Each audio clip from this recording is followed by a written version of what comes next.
यहाँ पे ऑक्साइडो लिखा है, मैंने बोला था ऑक्सीजन में जरूर हिंट होगा, बिना ऑक्सीजन के हिंट के बनेगा ही नहीं क्वेश्चन। तो यहाँ पे क्या हो गया 2x हो गया, और ये क्या आ गया -8 यस सर। C2H4 इथीन को बोलते हैं, मतलब यहाँ पे न्यूट्रल 4 -4। वाटर तो न्यूट्रल खत्म, C2H4 में हाँ कहाँ सर चार्ज ठीक है। होगा, चार्ज नहीं होगा। इक्वल टू क्या आएगा -2 आएगा, तो 2x इक्वल टू +6 हो जाएगा। हाँ सर आ गया x सर, वो इक्वल टू गलती से +3 है। C2H4 को C2HO4 दे लिए थे हाँ ऑक्सिलेट। C2O4 तुम ले लिए होगे, तो -2 ले लिए होगे, ऑक्सिलेट ले लिए हाँ होगे। सर ठीक है, हो तो जाएगा। क्या होता है ना, ऑक्सिलेट का बड़ा ध्यान रखता है बच्चों को, और किसी चीज का ध्यान कम रखते हैं बच्चे, नहीं यही रहता ही है, मैं जानता था ऑक्सिलेट का ध्यान ज्यादा रखते हैं लोग। नहीं सर, नया नया फॉर्मूला पढ़ा था ना, C2O4 तो याद आ गया वही पे। चलिए अभी ठीक हो गया ये, x इक्वल टू +3 आ जाए। और कोई डाउट है? No sir. लगभग बन रहा होगा, देखो कॉपी पढ़ो अच्छे से बन तो जाएगा। बन गया सर अच्छे से सब। और सबसे बड़ी बात है, ऑक्सीजन वाले में जरूर हिंट रहता है, ऑक्साइड रहेगा, पर ऑक्साइड, सुपर ऑक्साइड, तो हिंट देखो मिल गया कि नहीं मिल गया, ऑक्साइडो लिख दिया। हाँ सर, वही ऑक्साइड हम भी माने थे तो वही आ वो नहीं रहा था ऑक्साइडो इसका लिखा भी क्वेश्चन। है, अपने से नहीं मान सकते आप, हाँ अपने से सर लिखा था मानना। तभी। हाँ, नहीं मान, हाँ वो लिखा है तभी, ठीक है, वो हिंट रहेगा तभी। चलिए आइए आगे देखते हैं, इफेक्टिव एटॉमिक नंबर हेडिंग दीजिए। 2 में था। पिछले क्लास में कोई हेडिंग नहीं दिलाए थे, सब सही किए थे। आज हेडिंग दो, इफेक्टिव एटॉमिक नंबर, ये एक क्वेश्चन आ रहा है बस, ये आप देखिएगा, बड़ा मजा आएगा आपको, मजेदार टॉपिक है। तो आज का 15-20 मिनट 25 मिनट का क्लास मान लो आप, तो ज़्यादा आपको परेशानी हो, मैं एक्स्ट्रा क्लास जल्दी लेता नहीं हूँ बच्चों का ऐसे भी, क्योंकि मैं जानता हूँ कि अगर एक्स्ट्रा क्लास बच्चों का लिया जाए तो बच्चे बड़े परेशान होते हैं। अरे डाउट था। बोलो बोलो, सुन रहे हैं, डाउट बोलिए। सर एक्सरसाइज 2 पार्ट 2 का पहले वाले में नाम था वो समझ में नहीं एनायन आया। लिखा है ना, वो कॉम्प्लेक्स एनायन वाला, वो वाला है क्या? एक्सरसाइज 2 पार्ट 1 का।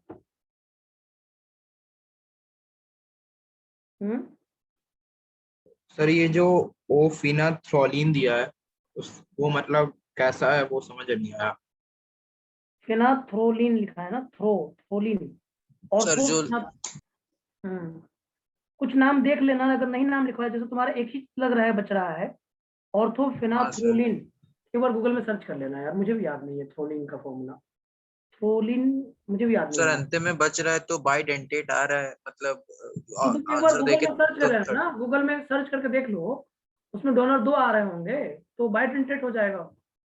एक आ रहा होगा तो मोनोडेंटेट हो जाएगा, उसमें तो कोई टेंशन नहीं है। तो इसका फेनाथ्रोलिन का फॉर्मूला देखना पड़ेगा, फिर आप देख लो, गूगल पर सर्च कर लेना, मुझे भी पूरा एग्जैक्टली सब याद नहीं है। बाइडेंटेट ही आ रहा था सर।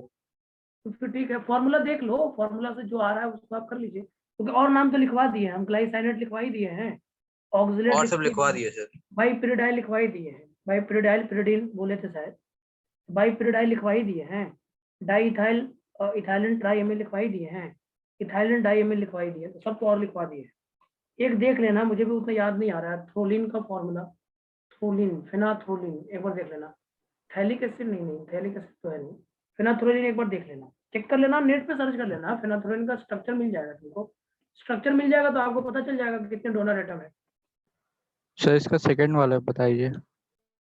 सेकंड वाले में क्या है, how many total sodium ion are present in one formula unit of sodium ethane 1,2 ये तो तुम्हें करना पड़ेगा ना बेटा, तुम करके देखो। कह रहा है कि formula unit of sodium ethane 1,2 diamine, इसका फॉर्मूला लिखो पहले, सबसे पहले फॉर्मूला लिखिए, क्या है, इथेन 1,2 डाइएमीन भाई, क्या लिखा है, क्रोमेट लिखा है भाई, क्रोमेट, क्रोमेट लिखा है मतलब एनायनिक हो गया ये Cr वाला लिखा है, दोनों में पूछ रहा है, ठीक है, तो लिखेंगे, फॉर्मूला लिखिए तो पहले एक बार आप एक बार फॉर्मूला लिखो तुम, अभिप्राय, एक बार फॉर्मूला लिखो ना बेटा, आ जाएगा आंसर। सर फॉर्मूला यूनिट मतलब क्या? नहीं फॉर्मूला में एम्पिरिकल तो बाद में फॉर्मूला? लिख लेना, नहीं फॉर्मूला में बाद में लिख लेना, पहले क्या करो, आईयूपीएसी ने दिया है उससे आप फॉर्मूला लिखो पहले, उसके बाद हम सोडियम के बारे में बाद में बात कर लेंगे कि सोडियम कितना होना चाहिए, वो पूछ रहा है वो, कितना आयन सोडियम का चाहिए। पहला फॉर्मूला ये है और दूसरा फॉर्मूला ये है, दोनों में पूछ रहा है how many total sodium ion are present in one formula unit of sodium, sodium ethane वाला है, और दूसरे वाले में सोडियम दिस, तो एक एक में बताना है। तो ठीक है, देखो एक बार फॉर्मूला लिखते हैं, देखते हैं। क्रोमेट लिखा है ना, क्रोमेट का मतलब Cr हो गया तुम्हारा, Cr, उसके बाद क्या लिखा है, इथेन 1,2 डाइएमीन लिखा है, और क्या लिखा है, टेट्रा एसी टेटो, एसीटेट, EDTA लिखा है क्या? ये लिखा है ना, Italian diamond Sir, tetra acetate, yes, sir. Yes, EDTA sir. लिखा है। तो ठीक है, फिर CrEDTA ले लो और इस पे -2 बनाना है। क्या बनाना है? 2 बनाना है ऑक्सीडेशन स्टेट। तो यहाँ पे Na2 लेना पड़ेगा। Na2 लोगे तो क्योंकि EDTA पे 4 माइनस होता है, तो तुमको क्या बनाना है? क्रोमेट 2 बनाना है। तो क्रोमेट 2 बनाने के लिए Na2 नहीं लेना पड़ेगा। Yes, sir. तो पहला तो सीधे Na2 वाला हो गया। दूसरा में कह रहा है सोडियम हेक्सानाइट्राइटो कोबाल्टेट। तो कोबाल्टेट मतलब कोबाल्ट, नाइट्राइटो का मतलब NO2, और इससे 6 टाइम्स जोड़ना है। और कोबाल्ट का चार्ज कितना दिखा रहा है? 3। इसका मतलब यहाँ पे Na3 होगा। तो एक फॉर्मूला यूनिट में 2 और एक में 3, तो 3 और 2 5 होगा आंसर। सर फॉर्मूला यूनिट मतलब बस वही जो फॉर्मूले में दिख रहा है। हाँ, वही होता है। 1 ठीक फॉर्मूला सर, यूनिट ठीक में है। सोडियम 2 है, इसमें 2 है, इसमें 3 है, तो टोटल बोल रहा हाँ है तो सर 2 + 5 3 हो जाएगा। आंसर दिया होगा। यस सर, ठीक 5 आंसर दिया होगा। तो इसके बेसिस पे आप कर लीजिएगा। ठीक सर, ठीक। और कोई डाउट? आसान है यार, कंडीशन फॉर्मूला बहुत आसान है। फॉर्मूला लिखते जाओ, आंसर आता जाएगा। ये तो है, और क्या चाहिए इसमें?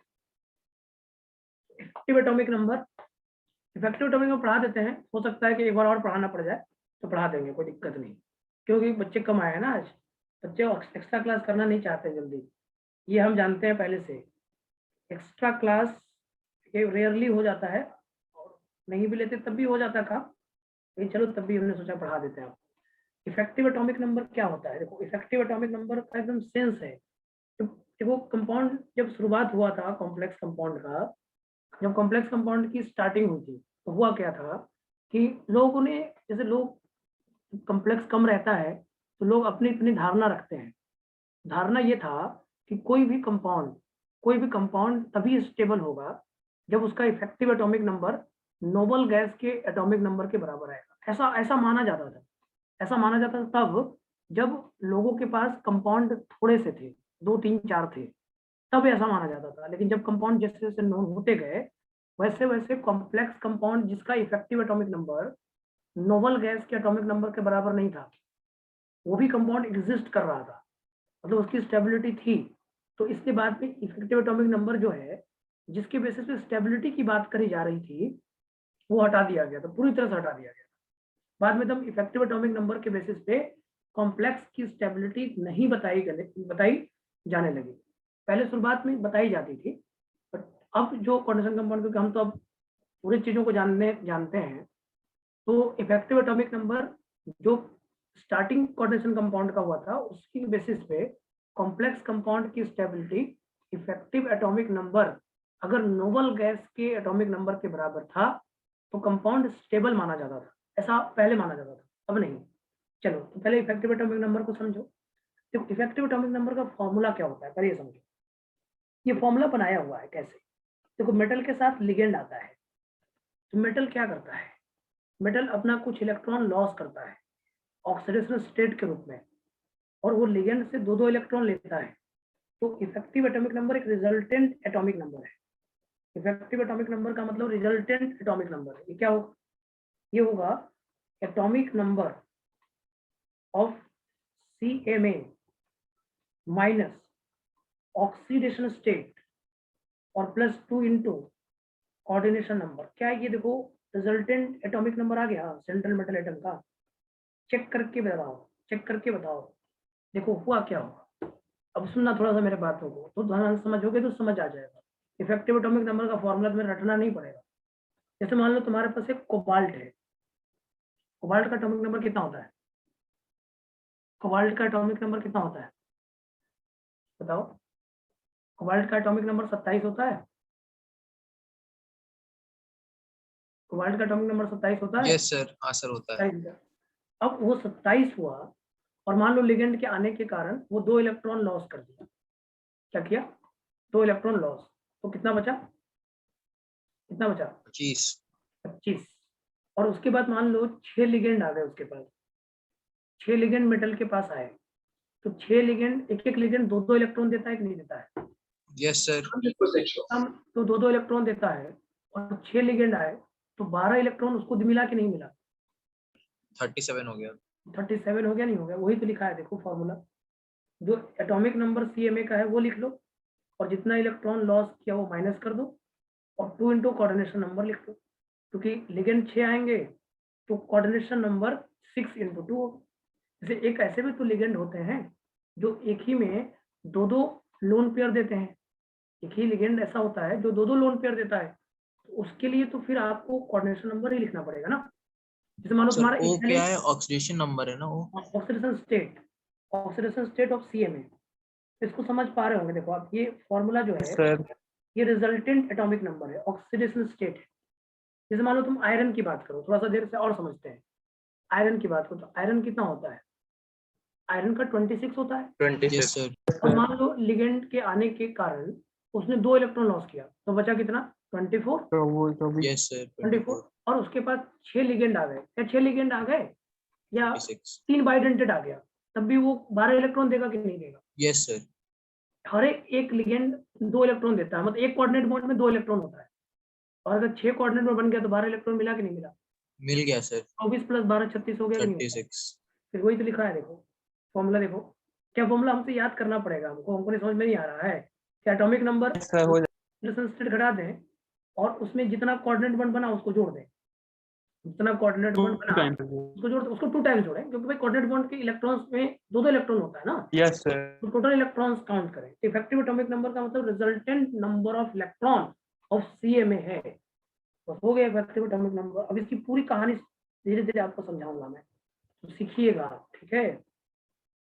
इसको बोलते हैं resultant atomic number of CMA, resultant atomic number of CMA। तो फॉर्मूला क्या है, CMA का एटॉमिक नंबर लिखो, माइनस करो ऑक्सीडेशन स्टेट को और प्लस करो 2 इंटू कोऑर्डिनेशन नंबर को, बस कहानी इतनी इतनी कहानी। अब देखो एग्जांपल, जैसे बोला गया बताओ फाइंड इफेक्टिव एटॉमिक नंबर, और पहला दिया K4Fe CN6, पहला दिया K4Fe CN6, K4Fe CN6, क्या होगा इसका इफेक्टिव एटॉमिक नंबर, क्या होगा इसका इफेक्टिव एटॉमिक नंबर।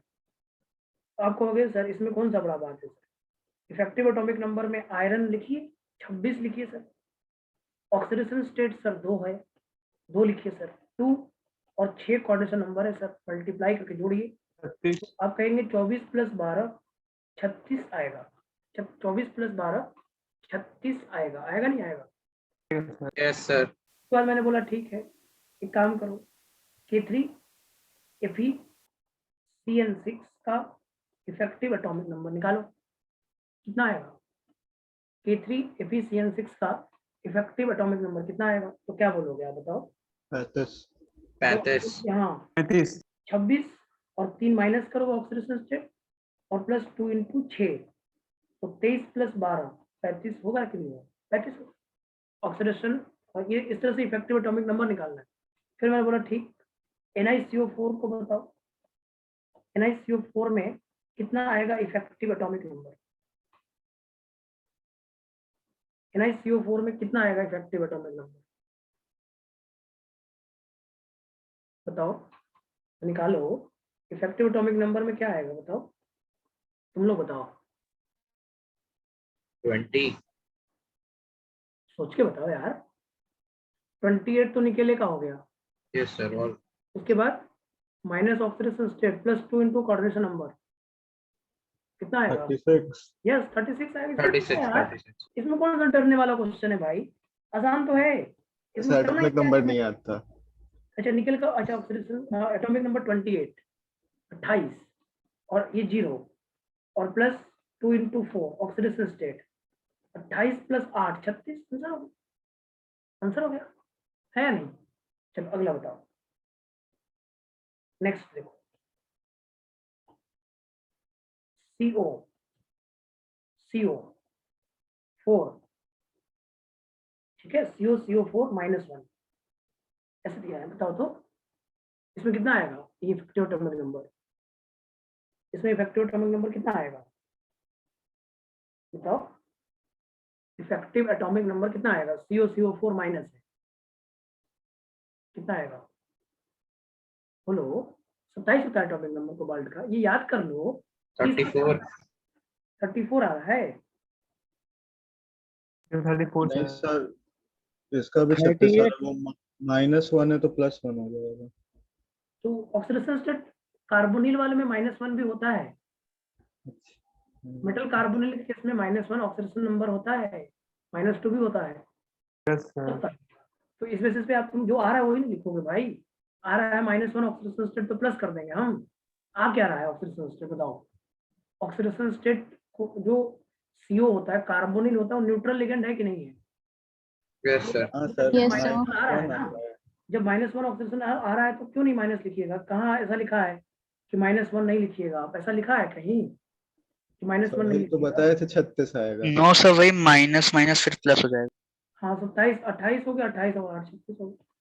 तो एक चीज जैसा कि देखो, एक बात जो शुरुआत में कही गई थी, एकदम बिगिनिंग, जब कॉन्डेंसेशन कंपाउंड की स्टार्टिंग हुई थी, जब बिगिनिंग की बात हुई थी, तो बहुत थोड़े से कॉम्प्लेक्स नोन थे। तो ऐसा बोला जाता था कि जिसका effective atomic number noble gas के एटॉमिक नंबर के बराबर है, वो जो है वो कॉम्प्लेक्स स्टेबल है, ऐसा बोला गया। लेकिन बाद में क्या हुआ? बाद में ऐसा हुआ कि बहुत सारे ऐसे कॉम्प्लेक्स भी आए जिनका effective atomic number noble gas के बराबर नहीं था, लेकिन वो कंपाउंड एग्जिस्ट कर रहा था, इसलिए इसको पूरी तरह से हटा दिया गया। तो ये बात लिख लेते हैं, इन बिगिनिंग, बिगिनिंग मतलब बहुत शुरुआत जब हुआ था तब की, ये लिख देंगे लाइन, ठीक है ना? ये समझ में आ गया ना? इफेक्टिव एटॉमिक नंबर का कैलकुलेशन समझ में आया कि यस नहीं? सर। Yes sir. कैलकुलेशन ही समझना था मेन। उसके बाद तो कहानी बकवास है, बकवास भी देख लो, बकवास क्या कहा गया है। अगर इन बिगिनिंग की बात करो, इन बिगिनिंग, ठीक है, तो in beginning stability of complex compound, in beginning stability of complex compound, stability of complex compound, in beginning में stability of complex compound depend on EN, effective atomic number, ठीक है।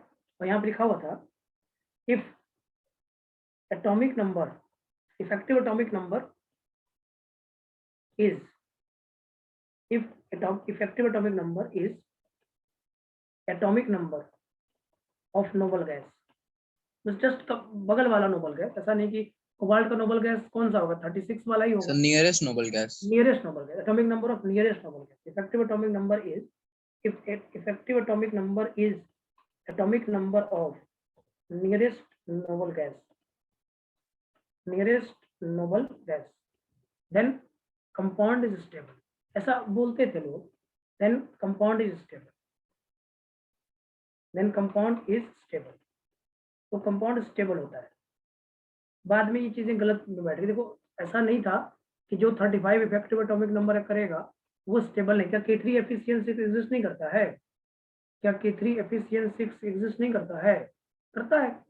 जब वो करता है तो इफेक्टिव एटॉमिक नंबर तो उसका 35 है, तो अगर 35 है तो करना ही नहीं चाहिए, क्योंकि स्टेबल ही नहीं है। तो K3 एफिशिएंसी की स्टेबिलिटी नहीं है तो एग्जिस्ट कैसे कर रहा है फिर? तो इसलिए ये पूरी तरह से जो भी बात लिखी गई थी कि कॉम्प्लेक्स कंपाउंड की बिगिनिंग, बहुत शुरुआत जब हुआ था कोऑर्डिनेशन कंपाउंड को लोगों ने समझाना शुरू किया था, तब की बात है। उन्होंने ये समझा था कि जो कॉम्प्लेक्स कंपाउंड की स्टेबिलिटी होती है वो इफेक्टिव एटॉमिक नंबर में जो एटॉमिक नंबर नोबल गैस के बराबर आ जाता है उसी को हम बोलते हैं स्टेबल कॉम्प्लेक्स कंपाउंड। और बाद में क्या हुआ उसके बाद लिखिएगा, बट some metal ion जैसे Fe+3, some metal ions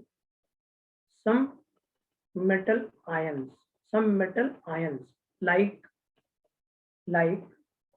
Fe+3, हमारा Fe+3 वाला नहीं फॉलो करेगा, कभी भी नहीं कर पाएगा। Fe+3 कहाँ करेगा बेटा बताओ? Fe+3 हो जाएगा हमारा, कोबाल्ट+2 हो जाएगा, आयरन+3 हो गया, कोबाल्ट+2 हो जाएगा, Ag+ हो जाएगा। ये सब जो है etc do not follow, some metal ion like this do not follow EAN, but still they are stable, ये मेटल आयन नहीं फॉलो करेंगे। Fe+3 कहाँ 36 ला देगा यार? Fe+ ऑड नंबर में कोई भी नंबर जोड़ोगे कहाँ 36 हो जाएगा यार? हो ही नहीं पाएगा। अगर मान लो Fe+3 है तो 26 में से 3 घट गया, 23 हो गया। 23 में कुछ भी जोड़ो, तुम 12 जोड़ो 35 ही आएगा। 23 में तुम 10 जोड़ो 33 ही आएगा। 36 तो आंकड़ा ही नहीं पहुंच पाएगा, कभी नहीं पहुंच पाएगा। तो Fe+3 कभी भी इफेक्टिव एटॉमिक नंबर को फॉलो नहीं करेगा। CO+2 भी नहीं करेगा। 27 में से 2 घटाओ 25 आया। 25 में कुछ भी जोड़ो, 12 जोड़ोगे 37 होगा, 10 जोड़ोगे 35 होगा, 8 जोड़ोगे 33 होगा, और कुछ उपाय ही नहीं है जहाँ पे 36 कर दो, आप कर ही नहीं पाओगे। तो इसका मतलब do not follow EAN but still they are stable, it means stability of complex compound, it means stability of complex compound, it means stability of complex compound, it means stability of complex compound cannot be determined by EAN, cannot be determined by EAN। Check करिए, क्या line सही लिखी गई है, क्या line सही हो गई? ये लाइन याद रखो ना याद रखो कोई फर्क थोड़ी पड़ता है, ये बहुत बड़ा लाइन थोड़ी लिख दिया मैंने। हमने बोला कि बिगिनिंग में ये बोला जा रहा था लोगों के पास कॉम्प्लेक्स कंपाउंड कम था, तो लोगों को थोड़ा सा अगर कॉम्प्लेक्स कंपाउंड देखेंगे तो हम रूल वही बना लेते हैं, जो थोड़ा वो दिखा उसी से हमने रूल बना लिया। जैसे जैसे कॉम्प्लेक्स नोन होते गए ना, वैसे वैसे लोगों ने इफेक्टिव एटॉमिक नंबर सब पे निकाला। देखा उन लोगों ने कि भाई ये तो बड़ा दिक्कत है, अगर मैं इफेक्टिव एटॉमिक नंबर निकाल रहा हूँ तो इफेक्टिव एटॉमिक नंबर जो आ रहा है वो तो किसी किसी का एटॉमिक नंबर नोबल गैस के बराबर आ ही नहीं रहा है, तब भी ये कंपाउंड एग्जिस्ट कर रहा है और स्टेबिलिटी भी ठीक ठाक है। इसका मतलब जो रूल हम लोग बोल रहे हैं कि कॉम्प्लेक्स कंपाउंड की स्टेबिलिटी उसी की ज्यादा होगी जिसमें EAN रूल फॉलो होगा, तो वो कल बोलना गलत है, फिर तब तो बोलना गलत है, तो उसको फिर यहाँ से पूरी तरह से कट कर दिया गया, हटा दिया गया। तो कॉम्प्लेक्स कंपाउंड की स्टेबिलिटी पहले EAN से देखी जा रही थी, वो गलत था। तो इफेक्टिव एटॉमिक नंबर की बातें जो है वो सत्य है, इफेक्टिव एटॉमिक नंबर सत्य है, लेकिन इफेक्टिव एटॉमिक नंबर के जो एप्लीकेशंस डाले जा रहे थे वो गलत था। इफेक्टिव एटॉमिक नंबर के जो एप्लीकेशन डाले जा रहे थे वो गलत था। क्लियर है बात? बोलो, बताओ। Yes sir. Yes sir. तो एक पॉइंट और मैं आपके सामने प्रकट करूंगा। देखो यहाँ तक तो क्लियर हो गया, इफेक्टिव एटॉमिक नंबर का कैलकुलेशन तो आप सीख ही गए, आपको Yes, कोई sir. दिक्कत तो है नहीं। इफेक्टिव एटॉमिक नंबर का कैलकुलेशन में किसी भी बच्चे को कोई दिक्कत नहीं है, आराम से कर लेगा। वो सीधे एटॉमिक नंबर लिखेगा, माइनस करेगा ऑक्सीडेशन स्टेट और प्लस करेगा 2 इंटू कोऑर्डिनेशन नंबर, EAN निकल के आ जाएगा। और EAN का कोई एप्लीकेशन नहीं जोड़ना है भाई, EAN का कोई एप्लीकेशन आपको नहीं जोड़ना है, ये काम आपका है ही नहीं, क्योंकि EAN के बेसिस पे कॉम्प्लेक्स की स्टेबिलिटी नहीं बताई जाती। आगे पता चलेगा कॉम्प्लेक्स कंपाउंड कौन ज्यादा स्टेबल है कौन लेस स्टेबल है, ये आपको आगे पता चलेगा, जिस थ्योरी का नाम होगा क्रिस्टल फील्ड थ्योरी। वहां से आपको कॉम्प्लेक्स कंपाउंड की स्टेबिलिटी मैं आपको सिखाऊंगा। ठीक, चलिए आगे आइए। कुछ पॉइंट्स और देखो भाई, लोग हैं काम कुछ ना कुछ करते ही रहते हैं, तो कुछ पॉइंट्स और बोलते हैं। लोगों ने एक बात देखा और मेटल कार्बोनिल की कहानी देखी, तो देखा कि बहुत सारे जो कॉम्प्लेक्स हैं मेटल कार्बोनिल का वो EAN रूल को फॉलो करते हैं। अगर मान लो मेटल कार्बोनिल जो होता है वो EAN रूल को फॉलो करता है, जितने भी कंपाउंड है लगभग तो जनरली मैं बोलूंगा यहाँ पे, बहुत ऑलवेज तो नहीं बोल सकता यार, कुछ भी आएगा क्वेश्चन का EAN निकाल लेना यार, कुछ भी आएगा आप इफेक्टिव एटॉमिक नंबर अपने हिसाब से निकाल लेना। लेकिन जनरली ये बोलते हैं लोग कि generally metal carbonyl follow EAN rule, generally, always नहीं है भाई, ऑलवेज कोई भी बात सही नहीं। देखो यहाँ पे क्या बोलना है, जनरली ये बात देखना, जनरली मेटल कार्बोनिल, क्योंकि लोगों को इसलिए लगा ना क्योंकि मेटल कार्बोनिल का अधिकतर कंपाउंड EAN रूल को फॉलो कर लेता है, अधिकतर मैक्सिमम से मैक्सिमम कंपाउंड कर लेता है बेटा। तो generally metal carbonyl follow EAN rule, ठीक है। देखो generally metal carbonyl follow EAN rule, generally, always तो नहीं सही होगा, लेकिन हम ये जरूर बोल सकते हैं कि मेटल कार्बोनिल EAN रूल को फॉलो करता है।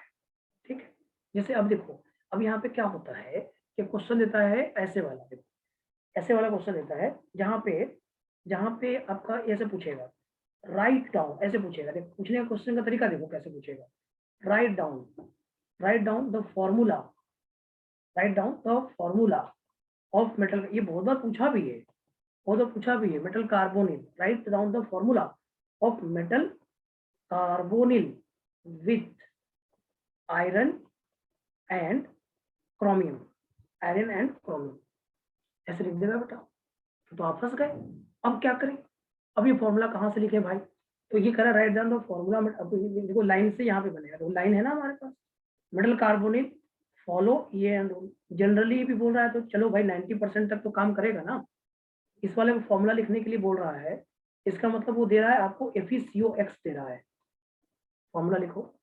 फिर कह रहा है CrCOX कह रहा है, तो मुझे बताओगे FeCOX में X क्या होगा और CrCOX में X क्या होगा, बताओगे बताओ क्या होगा X, सोच के बताओ क्या होगा X। अभी तो बोला मेटल कार्बोनिल EAN को फॉलो करेगा, तो आयरन के लिए EAN कितना लेंगे, 36 लेंगे कि नहीं लेंगे, 36 से निकाल लो भाई। अब जनरली कर रहा है ना यार, अब क्वेश्चन पूछ ही रहा है, आयरन में 5 आएगा, 5 आएगा, सही बात है। पहले वाले का आंसर इसमें देखो, इस तरह क्वेश्चन पूछा हुआ है, ये बोल देगा ना कि ये फॉर्मूला लिखो आयरन के साथ, और हमने पढ़ा है कि मेटल कार्बोनिल ये रूल को फॉलो कर लेता है। सर 5 आएगा, तो 36 बराबर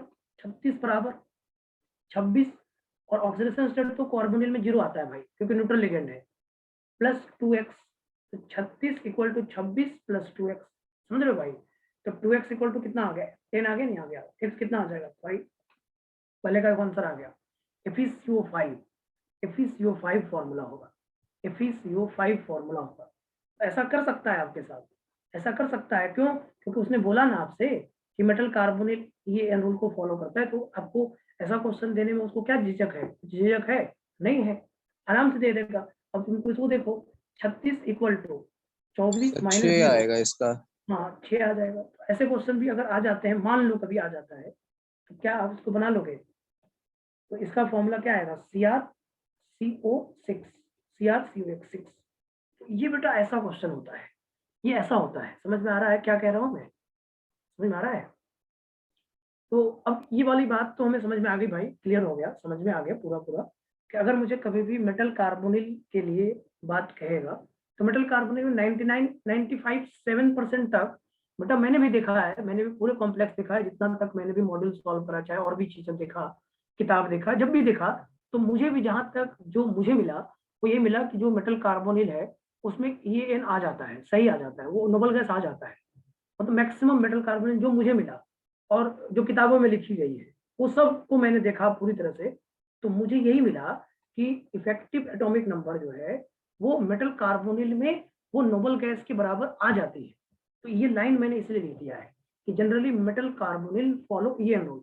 और अगर आपसे कभी भी ऐसा क्वेश्चन पूछे, जैसे बोले कि एक फॉर्मूला लिखो मेटल कार्बोनिल का फॉर्मूला लिखो, तो आपको कोई झिझक नहीं होना चाहिए, आराम से लिखना चाहिए आपको, कोई बिना झिझक के आपको फॉर्मूला को लिखना चाहिए। समझ रहे हैं मैं क्या कह रहा हूँ, समझ रहे हैं, यस बोलो। तो आपको, क्योंकि ये बात एकदम सत्य है, हमने जितने कंपाउंड देखे हैं बेटा, जितने कंपाउंड मैंने देखे और आप जो देखिएगा अपने मॉडल में देखिएगा, चाहे और कहीं भी क्वेश्चन पेपर हो कहीं भी देखिएगा, तो लगभग 1-2 को छोड़कर आपको लगभग ऐसा मेटल कार्बोनेट मिलेगा जिसमें इफेक्टिव एटॉमिक नंबर सेटिस्फाई होता है, लगभग, क्योंकि मैंने जो देखा है उसके बेसिस पे भी मैं बता रहा हूँ आपको, ठीक है। अब इसके साथ एक प्रॉब्लम और होगा, एक प्रॉब्लम जानते हो क्या होगा, एक्सेप्शन, नहीं एक्सेप्शन कहीं नहीं है, नो एक्सेप्शन नहीं है, एक्सेप्शन कहीं नहीं है। प्रॉब्लम जानते हो होगा आपके पास, एक सेकंड रुकना बेटा, थोड़ा मुझे एक फोन आ रहा है, मैं थोड़ा देख लूं।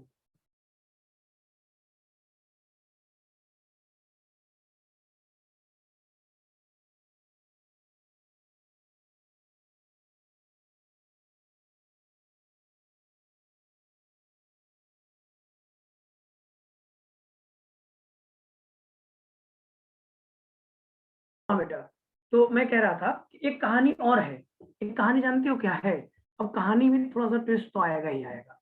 वो ट्विस्ट कैसे आएगा, जैसे मान लो हमारे पास मेटल ऐसा हो जो ऑड नंबर वाला हो, तो कहानी ट्विस्ट आना ही है। तो भैया x तो आ जाएगा फ्रैक्शन, x तो आ जाएगा फ्रैक्शन, है या नहीं। चार्ज लाना पड़ेगा। तब क्या करें चार्ज लाना पड़ेगा, यस, वरुण आप सही सोच लेते हो, कहीं कहीं वो सही सोचते हो यार तुम। चार्ज लाना पड़ेगा, एकदम सही तरीका है। एक तो चार्ज लाना पड़ेगा, दूसरा उपाय क्या है? दूसरा उपाय है कि नहीं कुछ? सिर्फ दूसरा फिर क्या होगा? बोल दीजिए जो बोले थे अभी। जैसे मैं ये बोल रहा हूँ कि अगर मान लो तुम्हारे पास मेटल ऐसा आ जाए जो ऑड नंबर वाला हो, और हमने बोल दिया कि मेटल कार्बोनेट ये एंड रूल को फॉलो करता है। हाँ सर, वही सोच रहे थे हम भी अभी कैलकुलेट करते वक्त, तो अगर 25 आ गया होता तो। तब तो मामला फंस गया ना। तो मामला फंस गया, तो मामला फंसने का उपाय भी होता है। देखो उपाय क्या है।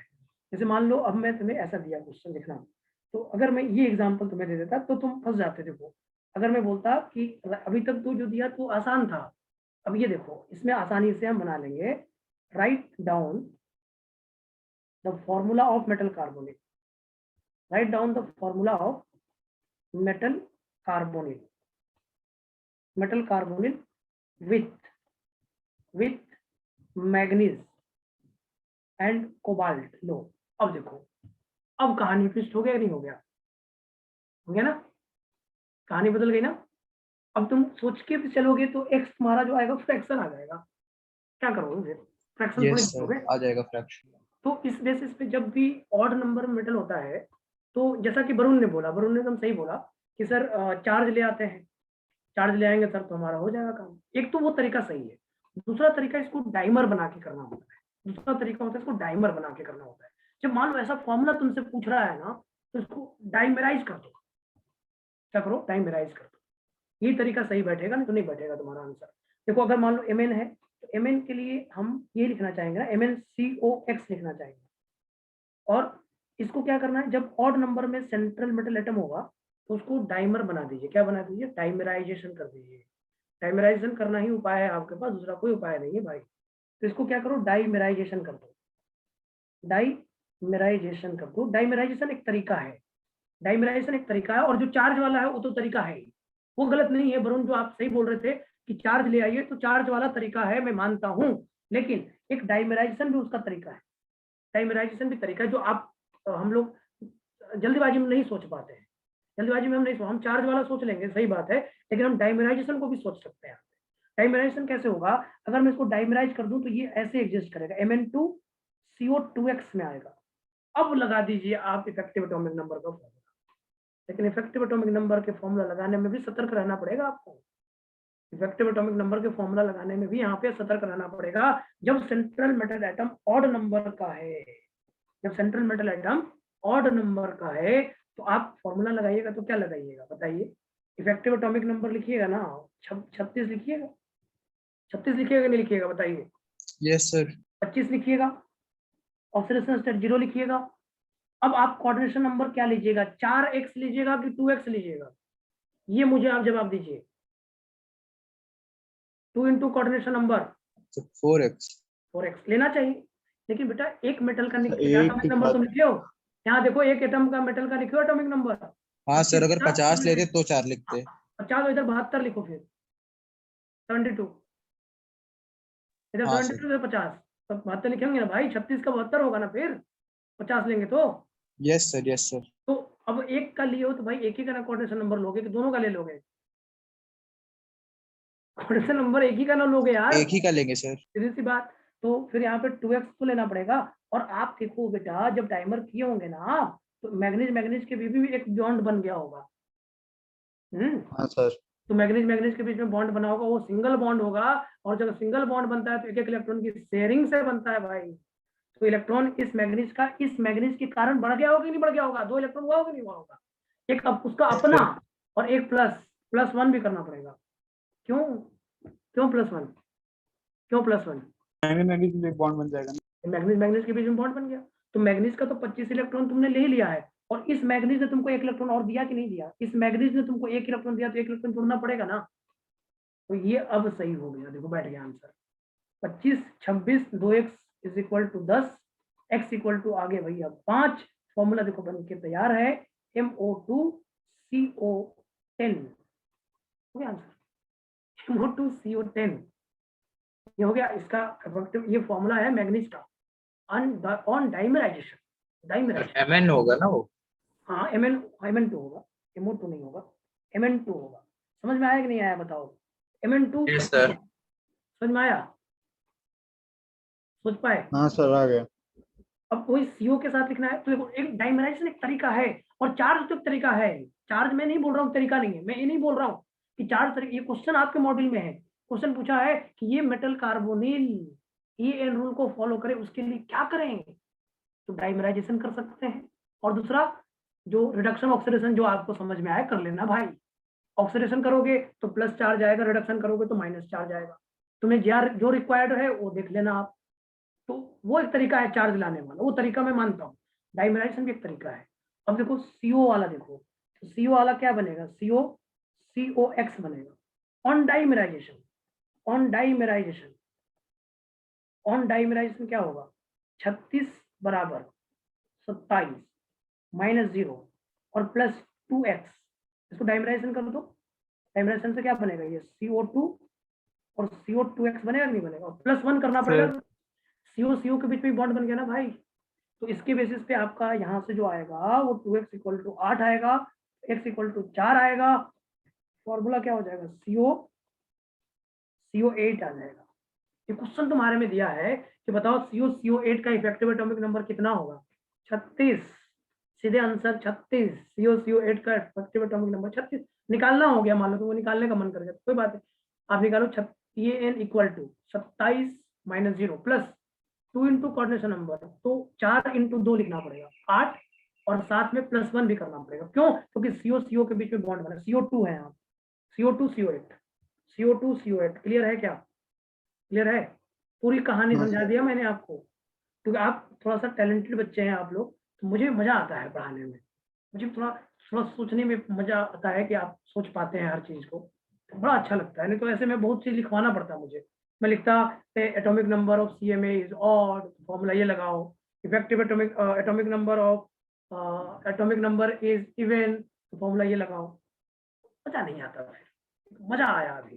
चलो भाई, हमने ये सोचा, कैसे सोचा, अगर डाइमेराइजेशन क्यों करने की जरूरत है, क्यों नीड है डाइमेराइजेशन की, ये बात मैंने सीखा, मैंने समझा, है या नहीं? तो दो बातें ध्यान रख लो, दो बातें ध्यान रख लो, और तो कुछ नहीं ध्यान रखो। देखो जेईई मेन में नहीं पूछना है, जेईई मेन में नहीं पूछना है, और जेईई एडवांस में भी नहीं पूछना है। अगर हम नहीं भी रखता है तो कोई बात नहीं।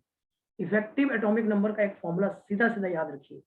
Effective atomic number minus oxidation state plus 2 into coordination. उसके बाद अगर हमने बोला कि generally metal carbonyl follow EN rule, इसका मतलब अगर अगर मुझसे कोई कहे कि फॉर्मूला लिखो आयरन के साथ, तो ठीक, तुरंत लिख देंगे। लेकिन फर्स्ट मामला कहाँ गया? मामला फंस गया कि अगर सेंट्रल एटम ऑड वाला है, ऑड एटॉमिक नंबर का है, मामला फंस गया कि नहीं फंस गया? ऑड एटॉमिक नंबर में तो भाई फ्रैक्शन आ जाएगा, ऑड एटॉमिक नंबर में तो फ्रैक्शन आ जाएगा।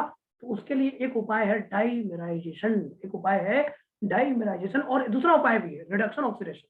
रिडक्शन ऑक्सीडेशन तो सिंपल बात है, जो दिक्कत है वो कहाँ है? डाइमेराइजेशन में। तो अगर कोई आपसे ये पूछे कि CO4 को मुझे CO4 को EN को फॉलो कराना है तो क्या करें? डाइमेराइजेशन करा दो, CO2 CO8 बना दो, तो उससे क्या होगा? EN रूल फॉलो हो जाएगा। समझ में आ गया क्या कह रहा था? Yes sir. सभी बच्चों को क्लियर हुआ? सही बच्चों को क्लियर हुआ? बोलो सही यस बच्चों सर। को? यही है कहानी इफेक्टिव एटॉमिक नंबर की, यही है कहानी इफेक्टिव एटॉमिक नंबर की। समझ में आया बेटा? ये सेम Yes, sir. कहानी, तो पूरी बातें हो गई, कहानी खत्म।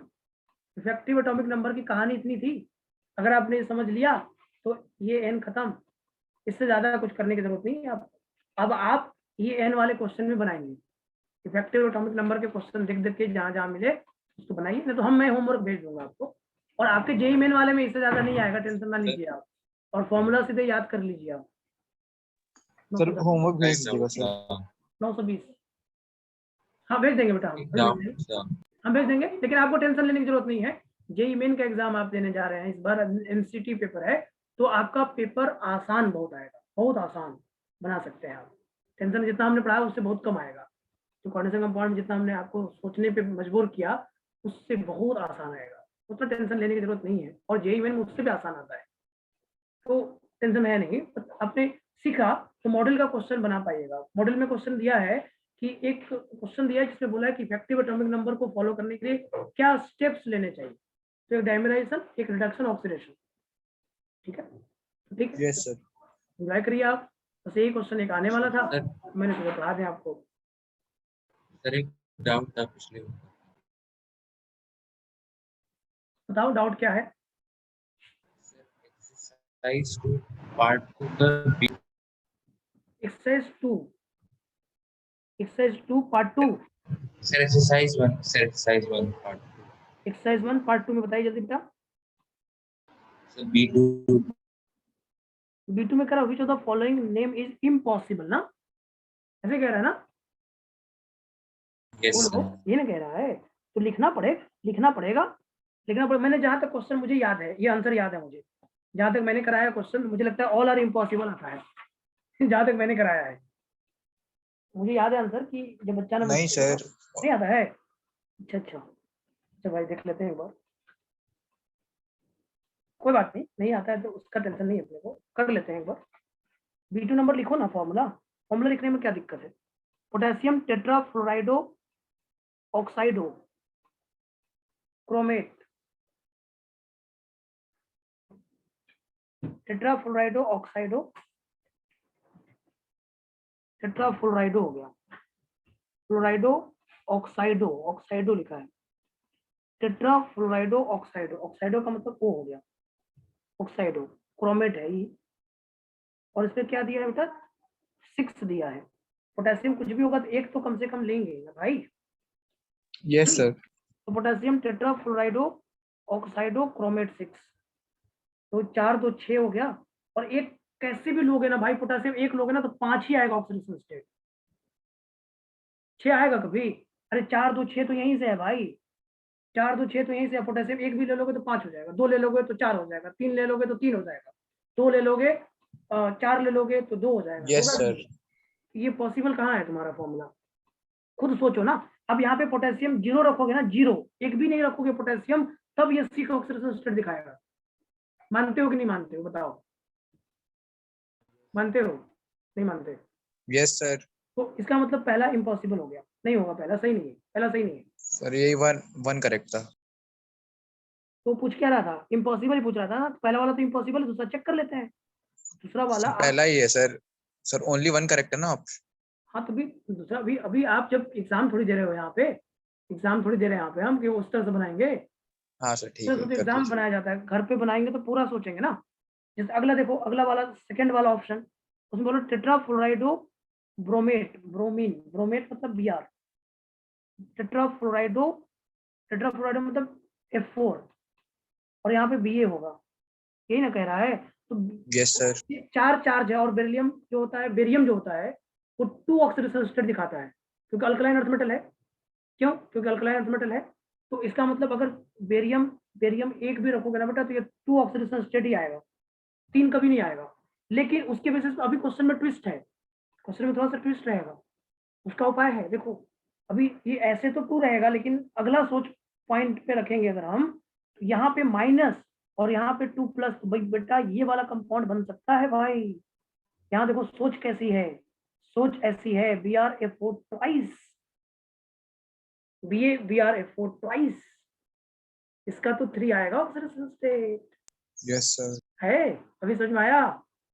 यहाँ पे आप गलती कर सकते थे, यहाँ पे आप गलती कर सकते थे। यस सर क्यों? क्योंकि यहाँ पे -1 और यहाँ पे +2 भैया, तो तब ये भी तो ठीक ही है, ये भी तो ठीक ही है, तब इसका नाम भी तो यही होगा, इसका मतलब सेकंड सही है। थर्ड में करा डाइक्लोरो 20 यूरिया कॉपर 2, ठीक है भाई, डाइक्लोरो 20 यूरिया कॉपर 2, 20 यूरिया, तो कॉपर 2, कॉपर मतलब C हो गया, और यूरिया मतलब NH2 CONH2, इसका ट्वाइस, और Cl2, ठीक ही है, ठीक ही लिख रहा है तो, और ऑक्सीडेशन स्टेट 2 आएगा ही आएगा, सही है ये। मतलब इसमें पहला गलत है। यहाँ पे दूसरे वाले ऑप्शन में जो चेक करने में दिक्कत है ना, वो ये है, दूसरा वाला ऑप्शन जो बच्चा चेक करेगा तो ऐसे चेक करना पड़ेगा, दूसरा वाला में थोड़ा दिमाग लगाना था, दूसरा वाला में सीधा सोच रखोगे तो गलत हो जाएगा भाई। ये वाला कॉम्प्लेक्स में सब कुछ सेटिस्फाई हो रहा है, सोच थोड़ी सी बढ़ानी पड़ेगी यहाँ पे। तो सिंगल करेक्ट था, तो जैसा कि बच्चों ने बताया मुझे कि सिंगल करेक्ट था, तो फिर आगे क्या देखना है सर, पहला तो सही समझ में आ ही गया था, तो उसके बेसिस पे भी आप सोच सकते हैं भाई, लेकिन यहाँ पे थोड़ा सा सोच बढ़ानी पड़ेगी आपको, ठीक है। तो इसका आंसर होगा B2 का A, B C सही है, बी इसके कारण सही, ऐसे ऐसे बना है तो सही है, और सी तो आपका सही है। यूरिया न्यूट्रल होता है और Cl पे -1 होता है। और कोई डाउट? और कोई doubt? Exercise 3 part 1 question 29. Exercise 3 part 1 question number 29। अच्छा हाँ, EDTA वाला में, अच्छा हाँ ये क्वेश्चन ठीक है, अच्छा है। बॉन्ड एंगल देखना है बेटा, इसको बनाओ ना, थोड़ा सा मजा आ जाएगा। ये क्वेश्चन अच्छा है, तुम्हें कुछ ज्यादा दिक्कत नहीं करेगा। देखो ये आसान क्वेश्चन है। CO रखा है, CO को रखा है, देखो CO। EDTA तुम रखो, पहले बनाओ, EDTA बनाओ। EDTA का मतलब तुम्हारा ये है, N है, CH2 है, और यहाँ पे N है, और यहाँ पे है COO माइनस है, यहाँ पे COO माइनस है, और यहाँ पे देखो COO माइनस है, और यहाँ पे COO माइनस। अच्छा क्वेश्चन है ऐसे ये। और यहाँ पे मेटल मतलब कोबाल्ट ले लो, तो देखो ये एक इलेक्ट्रॉन देगा, ये देगा, और ये इलेक्ट्रॉन देगा, ऐसे 3 तो यहीं से हो गए, और 3 यहाँ से हो गए, ये हो गए, ये हो गए, और ये हो गए तुम्हारे, ये हो गए। अब इसमें क्या कह रहा है कि NCOO, देखो यहाँ पे CO ही रख लो, नहीं तो कंफ्यूज रहोगे तुम लोग। CO रख लो। देखो अब देखो NCOO एक हो गया इधर, नहीं बेटा देखो थोड़ा ध्यान से देखोगे तो समझ में आएगा। देखो ये देखो रहे हो, ये NCO और O एक हो गया, देखो फिर NCO और O 2 हो गया, बोलो, नहीं बोलोगे? Yes sir. Yes, sir. 2 तो इधर हो गया। अब थोड़ा इधर भी देखो ना बेटा, NCOO 3 हो गया। अरे ये देखो ये वाला हाँ हो गया Yes, सर, sir. हो गया। हो गया ना। अभी देखो थोड़ा NCOO 4 हो गया, और सेम Yes, ऐसे sir. ही इधर वाले से देखो 4, जैसे इधर और नाइट्रोजन पकड़ के 4 देखे ना, इधर और नाइट्रोजन से 4 नहीं होगा। यस सर, हाँ हो जाएगा सर, ये सिमेट्रिक है। नाइट्रोजन के साथ इधर 2 हो गया, इधर 2 हो गया, तो इस नाइट्रोजन से इधर 2 और इधर 2, 4 4 8 हो गया आंसर। 8 आंसर होगा। Yes sir. नहीं दिखा? 8 नहीं दिखा? फिर से देखो Yes, sir. दिख गया सर। NCOO 1, फिर देखो NCO 1 O 2, NCOO 3, फिर देखो NCOO 4, फिर इधर से देखो NCOO 5, NCOO 6, NCOO 7, NCOO 8। 4 इधर से तो 4 उधर से, 8 नहीं हुआ, 8 आंसर। Yes. हो गया सर। ठीक, चलिए अब नेक्स्ट क्लास मिलेंगे बेटा, हमारी क्लास भी है 6 बजे से। तो Okay, sir. ये आंसर करना है आपको, टेंशन नहीं लीजिए, बेफिक्र रहिए, मस्त रहिए, बुलंद रहिए, खुश रहिए। ओके, होमवर्क भेज दीजिएगा सर, ठीक है? भेज देंगे। ठीक है sir, thank you sir. Thank you sir. Thank you sir. Thank you, Sir. sir.